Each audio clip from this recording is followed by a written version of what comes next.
Viewers, आज हम तैयारी कर रहे हैं कक्षा 9वीं के सामाजिक विज्ञान की।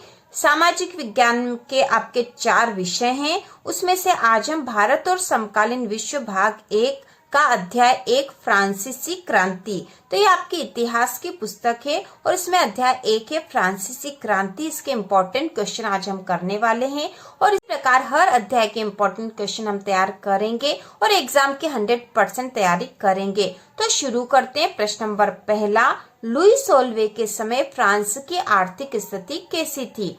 तो इसका उत्तर है, लुई सोल्वे के समय फ्रांस की आर्थिक स्थिति दयनीय थी, जिसके लिए सरकार की फिजूल खर्ची, राजा का सरकारी व्यय पर विलासितापूर्ण जीवन एवं राज्य की कर व्यवस्था जिम्मेदार थी। लुई सोल्वे के समय फ्रांस की आर्थिक स्थिति दयनीय थी, जिसके लिए सरकार की फिजूल खर्ची, राजा का सरकारी व्यय पर विलासितापूर्ण जीवन एवं राज्य की कर व्यवस्था जिम्मेदार थी। इसके बाद अगला प्रश्न है, 1789 ईस्वी की फ्रांस की क्रांति का तात्कालिक कारण क्या था? तो फ्रांस की क्रांति जो 1790 में हुई थी, इसका तात्कालिक कारण क्या था? तो इसका उत्तर है एस्टेट्स जनरल मतलब प्रतिनिधि सभा का अधिवेशन तथा टेनिस कोर्ट की शपथ। एस्टेट्स जनरल का अधिवेशन तथा टेनिस कोर्ट की शपथ, यह उस समय क्रांति का तात्कालिक कारण था। इसके बाद अगला और वेरी इंपॉर्टेंट क्वेश्चन है, जैकोबिन क्लब के सदस्य कौन थे? जैकोबिन क्लब के सदस्य कौन थे? तो इसका उत्तर है, जैकोबिन क्लब के सदस्य मुख्यतः छोटे दुकानदार तथा कारीगर, जैसे जूता चप्पल बनाने वाले, पेस्ट्री बनाने वाले, घड़ी साज, छपाई करने वाले और नौकर व दिहाड़ी मजदूर आदि थे, जो समाज के कम समृद्ध हिस्से से आते थे। जैकोबिन क्लब के सदस्य मुख्यतः छोटे दुकानदार तथा कारीगर, जैसे जूता चप्पल बनाने वाले, पेस्ट्री बनाने वाले, घड़ी साज, छपाई करने वाले और नौकर व दिहाड़ी मजदूर आदि थे, जो समाज के कम समृद्ध हिस्से से आते थे। इसके बाद अगला इम्पोर्टेंट क्वेश्चन है, फ्रांस में दास प्रथा का उन्मूलन कैसे हुआ? समझाइए।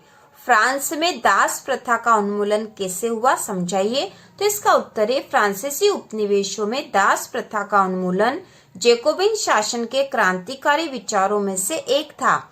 18वीं सदी में फ्रांस में दास प्रथा मुक्ति हेतु नेशनल असेंबली में लंबी बहस हुई, परंतु दास व्यापार पर निर्भर व्यापारियों के विरोध के भय से नेशनल असेंबली में कोई कानून पारित नहीं किया गया। 1794 में कन्वेंशन ने फ्रांसीसी उपनिवेशों में सभी दासों की मुक्ति का कानून पारित कर दिया, परंतु यह कानून ज्यादा दिन लागू नहीं रह पाया। 10 वर्ष पश्चात नेपोलियन ने दास प्रथा पुनः शुरू कर दी। बागान मालिकों को अफ्रीकी निग्रो लोगों को गुलाम बनाने की स्वतंत्रता मिल गई। अंततः फ्रांसीसी उपनिवेशों से अंतिम रूप से दास प्रथा का उन्मूलन 1848 ईस्वी में किया गया। तो इसका उत्तर है, फ्रांस में दास प्रथा का उन्मूलन कैसे हुआ? समझाइए। इसके बाद जो अगला प्रश्न है वह है, 18वीं सदी में फ्रांसीसी समाज की तीनों स्टेटस के बारे में लिखिए। तो फ्रांसीसी समाज के 3 स्टेट्स थे, वह थे प्रथम एस्टेट, द्वितीय एस्टेट और तृतीय एस्टेट। इसके बारे में हमें बताना है। तो हम लिखेंगे प्रथम एस्टेट। इस एस्टेट में पादरी वर्ग आता था, उन्हें कुछ विशेषाधिकार जन्मना प्राप्त थे, मतलब जन्म से ही प्राप्त थे, जैसे राज्य को दिए जाने वाले करों से छूट। तो इस वर्ग को राज्य को जो कर दिए जाते थे उसमें छूट प्राप्त थी। इसके बाद है द्वितीय एस्टेट।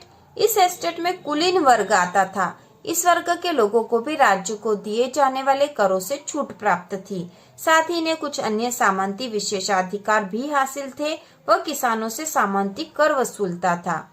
इसके बाद था तृतीय एस्टेट। इस एस्टेट में बड़े व्यापारी,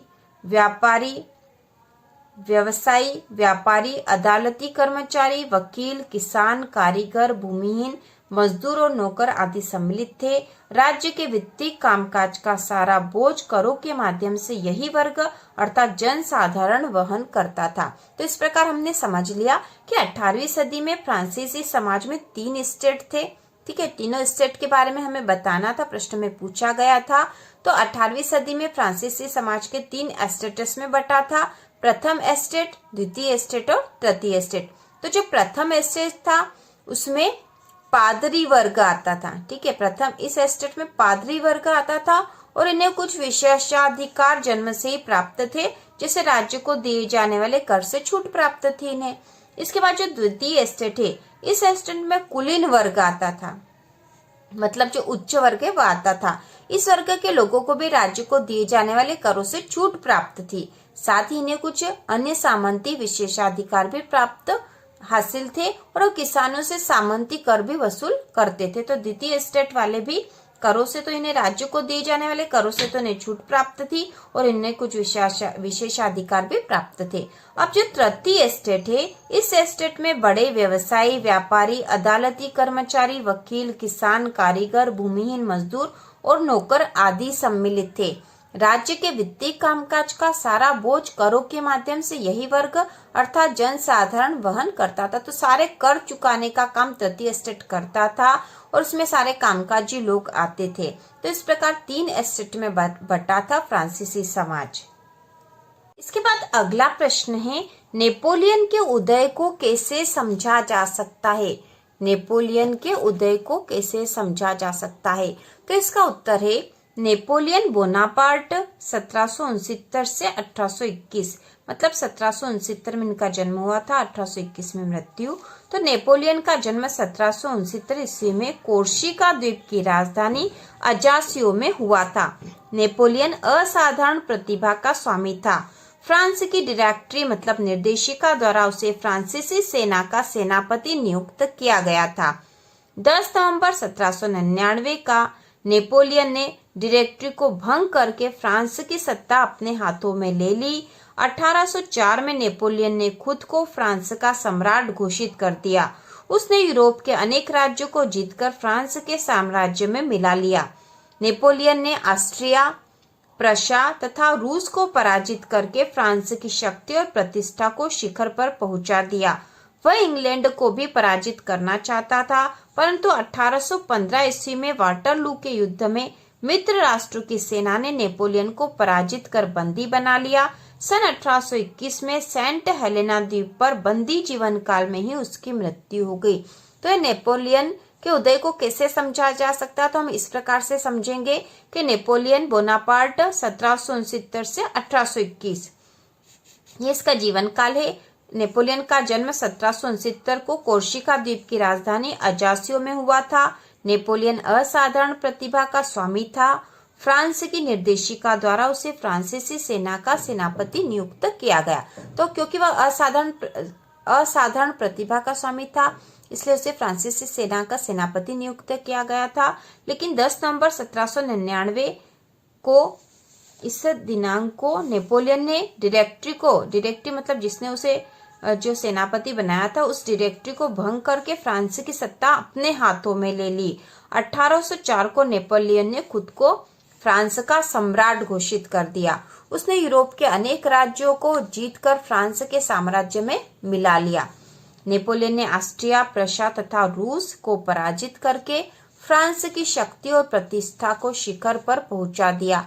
वह इंग्लैंड को भी पराजित करना चाहता था, परंतु 1815 में वाटरलू के युद्ध में मित्र राष्ट्र की सेना ने नेपोलियन को पराजित कर बंदी बना दिया।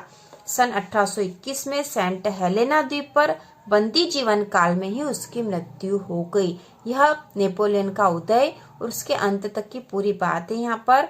तो यह एक इम्पोर्टेंट क्वेश्चन है नेपोलियन बोनापार्ट वाला।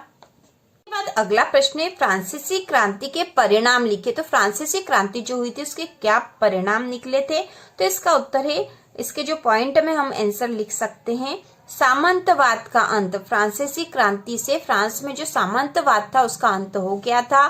दूसरा है शासन व्यवस्था में सुधार। फ्रांसीसी क्रांति में जो वहां का शासन था उसको हटाकर नई शासन व्यवस्था हो गई थी और शासन व्यवस्था में सुधार लागू हो गया था। इसके बाद अगला है निरंकुश राजतंत्र की समाप्ति। तो फ्रांस में पहले राजतंत्र स्थापित था, राजा का शासन था, लेकिन फ्रांसीसी क्रांति के बाद निरंकुश राजतंत्र समाप्त हो गया था। इसके बाद अगला है समानता के विचारों का प्रचार प्रसार। फ्रांसीसी क्रांति की मुख्य देन थी समानता के विचारों का प्रचार प्रसार इस क्रांति से हुआ था। फ्रांस का एक राष्ट्र के रूप में उदय। तो इस क्रांति से फ्रांस एक राष्ट्र के रूप में उदय हुआ था और मताधिकार का विस्तार भी इस क्रांति का मुख्य परिणाम था।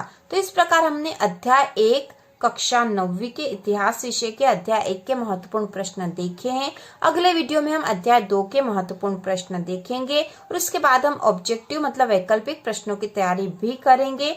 तो इसी प्रकार के और वीडियो देखने के लिए कक्षा 9वीं की संपूर्ण तैयारी के लिए चैनल को सब्सक्राइब कीजिए।